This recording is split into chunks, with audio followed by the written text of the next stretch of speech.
नमस्कार दोस्तों, target with PS Parihar channel में आपका स्वागत है। सुबह की इस वीडियो में ऐसी सूचनाएं होती हैं जो विभिन्न समाचार पत्रों पर छाई हुई होती हैं और विद्यार्थियों के लिए आवश्यक होती हैं। तो आइए शुरू करते हैं और देख लेते हैं कि आज के समाचार पत्रों में ऐसी कौन कौन सी सूचनाएं हैं। तो वीडियो को जल्दी से लाइक कर दें, शेयर कर दें। जिन छात्रों ने चैनल को अभी भी सब्सक्राइब ना किया हो, जल्दी से सब्सक्राइब कर लें ताकि आप लोगों को भी इसी तरीके की ऑथेंटिक अपडेट सबसे पहले मिलती रहे। आगे बढ़ने से पहले एक और सूचना कि अगर आप लोग उत्तर प्रदेश अधीन सेवा चयन आयोग की परीक्षा पीईटी की तैयारी कर रहे हैं तो आप लोग चक्षु प्रकाशन की ये पुस्तक ले सकते हैं। ये प्रैक्टिस सेट है जिसमें 1950 से ज़्यादा बहुविकल्पी प्रश्न है और 20 से ज़्यादा प्रैक्टिस सेट है। जिस तरीके का यूपी ट्रिपल एससी का सिलेबस है उसी के हिसाब से पुस्तक तैयार की गई है। इस पुस्तक की कुछ खासियत भी है, जैसे ये यूपी ट्रिपल एससी की पैटर्न पर तो है ही है, लेकिन इसमें जो प्रश्नों की जो व्याख्या दी गई है जो उत्तर की, वो काफ़ी अच्छी है। इसलिए आप लोग चाहें तो ऑफलाइन ले सकते हैं, यानी किसी भी कापी किताब की दुकान में ये मिल जाएगी। और अगर आप लोग ऑनलाइन मंगवाना चाहते हैं तो उसकी जो लिंक है मैंने डिस्क्रिप्शन बॉक्स में दे दी है, वहाँ पर जाकर के आप लोग इसे ऑनलाइन भी मंगवा सकते हैं। और यूपी ट्रिपल एससी पीईटी की प्रैक्टिस सेट ही नहीं, संपूर्ण गाइड भी आती है इसकी, जिसमें 2200 से ज़्यादा बहुविकल्पी प्रश्न है और पूरा का पूरा स्टडी मटेरियल है। तो कोई भी जो पुस्तक है वो आप लोग ले सकते हैं। चलिए शुरू करते हैं आज की सूचना को। आज की सबसे पहली सूचना है कि उत्तर प्रदेश में 50,000 से ज़्यादा पदों पर एक और बम्पर भर्ती। चुनावी वर्ष से सरकार को कुछ ना कुछ तो बड़ा करना ही है और जानकारी मिल रही है कि सरकार जो है उत्तर प्रदेश सरकार उत्तर प्रदेश में एक बहुत बड़ी पुलिस भर्ती की तैयारी कर रही है, जिसमें 50,000 से ज़्यादा पदों पर विज्ञापन जारी हो सकता है। पुलिस भर्ती एवं प्रोन्नत बोर्ड में इसको लेकर के काफ़ी तेज़ी से काम चल रहा है और जानकारी मिल रही थी कि इस भर्ती का जो विज्ञापन है वो जनवरी या फरवरी के महीने में ही आना था, लेकिन कोरोना की वजह से और भी बहुत सारे रीजन थे जिनकी वजह से इसके विज्ञापन में देरी हो गई है। और इसके बारे में पहले भी सरकार के अधिकारियों के द्वारा कई बार ये सूचना दी गई थी। बहुत सारे विद्यार्थी इसके बारे में पूछ रहे थे कि क्या सर वास्तव में पुलिस भर्ती आनी है। तो मुझे जानकारी मिल चुकी है कि वास्तविकता है कि पुलिस भर्ती की जो विज्ञापन है वो बहुत जल्द जारी होगा, लेकिन हाँ अभी वो इस महीने जारी नहीं होगा। सितंबर या अक्टूबर के महीने में 50,000 से ज़्यादा पदों का जो विज्ञापन है वो जारी हो जाएगा। और सरकार ने भी इसके बारे में समय समय पर बहुत सारे बयान दिए हैं। ये देखिए लिखा है 50,000 पुलिस कर्मियों की भर्ती इसी माह, और यहाँ पर नीचे लिखा है कि 1,30,000 युवाओं को नौकरी दी जा चुकी, 69,000 शिक्षकों की भर्ती अंतिम चरण में है। और वहीं पर विद्यार्थियों को ये आरोप है कि उत्तर प्रदेश की सरकार को सिपाहियों की भर्ती और शिक्षकों की भर्ती के अलावा अन्य विभाग दिखाई क्यों नहीं देते हैं। चलिए देखते हैं कुछ अन्य सूचनाओं। आज है बीएड की प्रवेश परीक्षा। लिखा है एआई से रखेंगे निगाह। उत्तर प्रदेश संयुक्त बीएड प्रवेश परीक्षा 2021 शुक्रवार को 1476 केंद्रों पर होगी। और यहाँ पर नीचे लिखा कि प्रवेश परीक्षा पर आर्टिफिशियल इंटेलिजेंस व लखनऊ विश्वविद्यालय में बने विशेष नियंत्रण केंद्र से भी केंद्रों पर ऑनलाइन निगरानी रखी जाएगी। आज के समाचार पत्रों में सहायक के पदों पर करें आवेदन। हिंदुस्तान उर्वरक रसायन लिमिटेड से भर्ती निकली है। 513 पदों पर बहुत सारे पद हैं। इसमें कनिष्ठ अभियंता सहायक, operator, technician, lab tech assistant, store assistant और अकाउंटेंट की अधिकतम उम्र 30 साल है। और ये वेबसाइट है hurl.net.in। इस वेबसाइट पर जाकर के आप लोग पूरा नोटिफिकेशन देख सकते हैं और आवेदन कर सकते हैं। पंजाब पुलिस में हेड कांस्टेबल की भर्ती निकली है। पदों की संख्या 737 है। 21 से 28 वर्ष की आयु है। 1,000 रुपये का आवेदन शुल्क है। वेबसाइट है punjabpolice.gov.in। और नीचे यहाँ पर शैक्षिक योग्यता के बारे में लिखा है कि उम्मीदवारों ने मान्यता प्राप्त संस्थान, बोर्ड, विश्वविद्यालय से स्नातक की डिग्री के साथ 10वीं में पंजाबी भाषा में एक विषय अनिवार्य रूप से पढ़ाई की हो। हरियाणा से स्टाफ नर्स की भर्ती निकली हुई है 4,322 पदों पर। ये देख लीजिए, अधिकतम आयु 42, 45, 50 और 52। इसमें स्टाफ नर्स के साथ साथ में और भी पद हैं, जैसे radiographer, lab attendant, pharmacist, veterinary, live stock development officer, इस तरीके के बहुत सारे पद हैं। और इसके लिए भी वेबसाइट है hssc.gov.in। 16 अगस्त की पहले आवेदन करना। अगली सूचना इलाहाबाद विश्वविद्यालय में होने वाली शिक्षक भर्ती की। लिखा कॉलेजों में भी शिक्षक भर्ती का रास्ता साफ हो गया है। एडीसी में शिक्षकों के 125 पद रिक्त हैं। राजर्षि टंडन में 15 पद रिक्त हैं। इलाहाबाद विश्वविद्यालय की एकेडमिक काउंसिल की बैठक में विश्वविद्यालय में शिक्षक भर्ती पर मुहर लगने के बाद अब संगठक महाविद्यालयों में भी भर्ती का रास्ता साफ हो गया है। हालांकि ज़्यादातर कॉलेजों में पहले शिक्षक भर्ती की प्रक्रिया पूरी हो चुकी है, लेकिन कुछ कॉलेजों में भर्ती प्रक्रिया शुरू नहीं हो सकी थी। एकेडमिक काउंसिल की बैठक में यह भी तय हुआ कि असिस्टेंट प्रोफेसर भर्ती के लिए लिखित परीक्षा का आयोजन किया जाएगा जो क्वालिफाइंग होगी। ऐसे में संगठन कॉलेजों में भी असिस्टेंट प्रोफेसर भर्ती के लिए लिखित परीक्षा आयोजित की जाएगी। हालांकि परीक्षा तभी कराई जाएगी जब अभ्यर्थियों की संख्या काफ़ी अधिक होगी। वर्ष 2017 में संगठन महाविद्यालयों में भर्ती शुरू हुई थी, लेकिन इलाहाबाद डिग्री कॉलेज और राजर्षि टंडन महिला महाविद्यालय में भर्ती नहीं हो सकी थी। एडीसी में शिक्षकों के 125 पद और राजर्षि टंडन महिला महाविद्यालय में 15 पद रिक्त हैं। अगली सूचना भी पुलिस भर्ती की है, लिखा 8 को होगी कंप्यूटर टाइपिंग परीक्षा।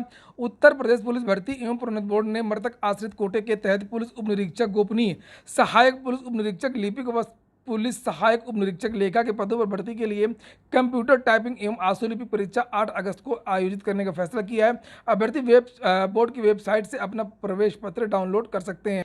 हिंदुस्तान समाचार पत्र में केंद्रीय विद्यालयों के बारे में जानकारी दी गई है कि केंद्रीय विद्यालयों में शिक्षकों के 20% पद रिक्त हैं। ये देखिए यहाँ पर लिखा है कि देश विदेश में स्थित 1248 केंद्रीय विद्यालयों में शिक्षकों के कुल स्वीकृत पदों की तुलना में तकरीबन 20% पद खाली हैं। यह जानकारी केंद्रीय विद्यालय संगठन की ओर से सूचना का अधिकार अधिनियम 2005 के तहत की गई है।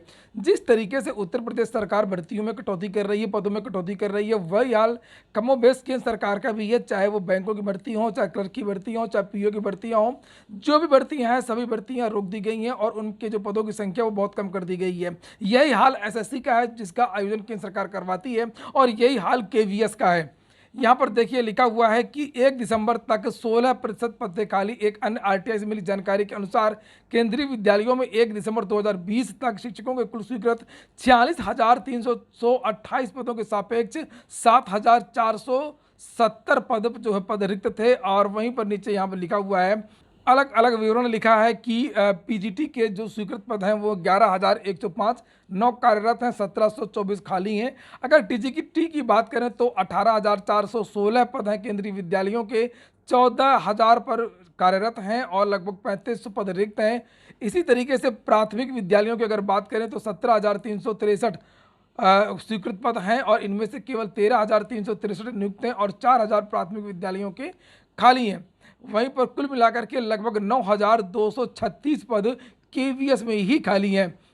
वहीं पर हिंदुस्तान समाचार पत्र में इलाहाबाद विश्वविद्यालय की भर्ती के बारे में लिखा है कि कॉलेजों में जल्द शुरू होगी शिक्षकों की भर्ती और 5 बार विज्ञापन जारी हो चुका है, लेकिन ये भर्ती प्रक्रिया किसी न किसी कारणवश पूरी नहीं हो पाई है। और उसी के बारे में यहाँ पर जो इलाहाबाद विश्वविद्यालय की पीआरओ हैं डॉक्टर जय कपूर, उनका बयान छपा हुआ है कि 2012 से 5 बार विज्ञापन के बाद रिक्त पदों को भरने की प्रक्रिया शुरू हुई किंतु विभिन्न कारणों से पूरी नहीं हो सकी, जिससे नियमित शिक्षकों की कमी हो गई है। आशा है कि शीघ्र ही रिक्त पदों को भरने की प्रक्रिया शुरू कराई जा सके। इसके बाद में यहाँ पर एक भर्ती का विज्ञापन भी जारी हुआ है और ये जो भर्ती निकली है मुजफ्फरनगर से कस्तूरबा गांधी की। तो यहाँ पर सामाजिक विषय के अध्यापक की भर्ती है, कंप्यूटर शिक्षक के अध्यापक की भर्ती है, स्काउट गाइड की 3 पदों पर भर्ती है, कला क्राफ्ट की है। तो यहाँ पर ये पूरा नोटिफिकेशन दिया हुआ है और इसे आप लोग यहाँ पर देख सकते हैं। कस्तूरबा गांधी में अध्यापकों की भर्ती का विज्ञापन केवल मुजफ्फरनगर ही नहीं और भी बहुत सारे जिलों से निकले हुए हैं इस समय। अगली सूचना है कि झारखंड के युवाओं को सरकारी नौकरी में मिलेगी प्राथमिकता। धीरे धीरे जितने भी राज्य हैं उत्तर प्रदेश को छोड़ करके, चाहे वो मध्य प्रदेश हो, चाहे वो राजस्थान हो, चाहे वो उत्तराखंड हो, किसी न किसी तरीके से नियमावली में इस तरीके से बदलाव किया है जिससे दूसरे राज्यों के जो छात्र हैं वो अब वहाँ आवेदन नहीं करते हैं। जैसे उत्तराखंड की बात करें तो उत्तराखंड की ज़्यादातर भर्तियों में उन्होंने कह दिया है कि वहाँ से हाई स्कूल व इंटरमीडिएट पास होना चाहिए। राजस्थान में राजस्थानी भाषा आनी चाहिए। मध्य प्रदेश में ने कह दिया है कि वहाँ पर पहले भी रोजगार कार्यालय जो है वहाँ पर रजिस्ट्रेशन होना चाहिए। तो इस तरीका किसी न किसी बहाने से सभी राज्यों ने दूसरे राज्यों के विद्यार्थियों पर रोक लगा दी है। अब इसी पर एक कदम आगे निकल गया झारखंड में उत्तर प्रदेश के जो विद्यार्थी हैं और अन्य राज्यों के विद्यार्थी हैं बहुत सारे आवेदन करते थे खास तौर से शिक्षक भर्तियों में, लेकिन अब इन विद्यार्थियों के लिए भी रोक लग जाएगी। यहाँ पर लिखा है झारखंड के युवाओं को सरकारी नौकरी में मिलेगी प्राथमिकता और ये देखिए आज की डेट यहाँ पर लिखी हुई है कल की 5 अगस्त और नीचे लिखा हुआ है कि झारखंड में युवाओं को सरकारी नौकरी में प्राथमिकता मिलेगी। झारखंड राज्य कर्मचारी चयन आयोग JSSC के माध्यम से अब सिर्फ मुख्य परीक्षा के आधार पर नियुक्ति होगी। तो यहाँ पर और भी बहुत सारे बदलाव किए गए हैं, जैसे प्रारंभिक परीक्षा को अब समाप्त कर दिया गया है। जो मुख्य परीक्षा होगी उसी समय एक और परीक्षा हो जाएगी जिसमें 2 पेपर होंगे, जिसमें पहला जो पेपर है उसमें 30% अंक लाना अनिवार्य होगा और ये अंक जो है मेरिट में नहीं जुड़ेंगे। जिस समय मेंस होगा उसी समय एक और परीक्षा उसके पहले ही होगी। लिखा है वहीं पेपर 2 ये देखिए, ये मेन बात है ये। वहीं पेपर 2 जनजातीय क्षेत्रीय भाषा का होगा। राज्य स्तरीय नियुक्ति के लिए जो परीक्षा ली जाएगी उसमें जनजातीय क्षेत्रीय भाषा के लिए 12 भाषाएं निर्धारित की गई हैं, जिसमें 30% अंक लाना अनिवार्य होगा। और वहीं पेपर 3 सामान्य ज्ञान का होगा, इसमें भी 30% अंक लाना होगा।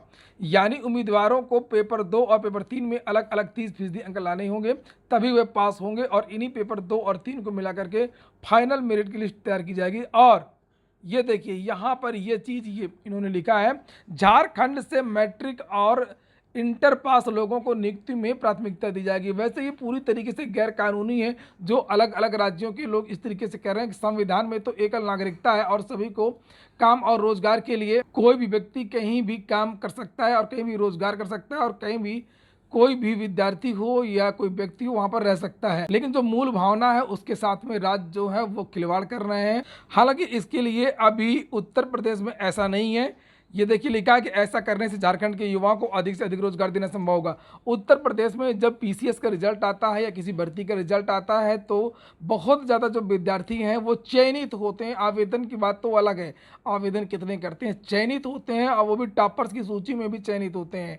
और इसी तरीके से चाहे वो दरोगा भर्ती के जो विज्ञापन अभी निकला है उसमें भी बहुत सारे लगभग 3 से 4 लाख विद्यार्थी ऐसे हैं जो दूसरे राज्यों के हैं और उत्तर प्रदेश में इन्होंने आवेदन किया है। तो अब अगर उत्तर प्रदेश के जो छात्र हैं वो अपने पड़ोसी राज्यों पर आवेदन नहीं कर सकते हैं, जैसे मध्य प्रदेश, झारखंड, राजस्थान, उत्तराखंड, तो अब उत्तर प्रदेश सरकार को भी इसके बारे में कुछ सोचना होगा। अगर बात करें प्राथमिक शिक्षक भर्ती की, तो विद्यार्थी अभी भी इसके लिए पूरा प्रयास कर रहे हैं। और कल ये आप लोग देख सकते हैं, डीएलएड के छात्र हैं, ये कांग्रेस के जो अध्यक्ष हैं लल्लू सिंह, उनसे कल फिर से मिले थे और पहले सरकार से बात करके तो विद्यार्थियों ने देख लिया। और उसके बाद में अब जो छात्र हैं, जितनी भी विपक्ष की पार्टियां हैं, सभी पार्टियों से मिल रहे हैं। अभी कुछ दिनों पहले यही जो विद्यार्थियों का समूह है वो समाजवादी पार्टी के जो अध्यक्ष हैं अखिलेश यादव से मुलाकात की थी और उसके बाद में आज जो है वो कांग्रेस के नेताओं से मुलाकात की है और ये कहा है कि कांग्रेस अपने चुनावी घोषणा पत्र में ये जारी करे कि वो नई प्राथमिक शिक्षक भर्ती का जो विज्ञापन है वो जल्द से जल्द जारी करेगी। ये देखिए, इन छात्रों की तरफ से यहाँ पोस्ट किया गया है कि कांग्रेस अध्यक्ष अजय कुमार लल्लू जी से मुलाकात किया और इसी तरह भर्ती की मांग लगातार उठाने और विधानसभा में भी भर्ती के लिए मांग उठाने को कहा, जहां पर लल्लू जी ने पूर्ण आश्वासन और साथ देने का वादा किया। वहीं कांग्रेस घोषणा पत्र में प्रशिक्षितों के लिए रोजगार के रूप में शिक्षक भर्ती को भी सम्मिलित करने के लिए एक ज्ञापन और होने वाली आगामी कांग्रेस दल की बैठक में मांग पत्र के साथ में उपस्थित होने को कहा गया। और वहीं पर ओबीसी आरक्षण का जो विवाद है, जिसके बारे में मुख्यमंत्री ने अभी हाल ही में निर्देश दिए थे और छात्रों से मुलाकात की थी, उसके बारे में एक आज बड़ी मीटिंग है और जानकारी मिल रही है कि आज इस पर एक कोई बड़ा निर्णय हो सकता है। फिलहाल जो विद्यार्थी हैं वो लखनऊ में डटे हुए हैं अभी भी। तो ठीक है दोस्तों, ये हो गया आज का वीडियो अगर आपको अच्छा लगा हो तो लाइक कर दें। जिन छात्रों ने चैनल को अभी भी सब्सक्राइब ना किया, सब्सक्राइब कर लें। पूरा वीडियो सुनने के लिए बहुत बहुत धन्यवाद।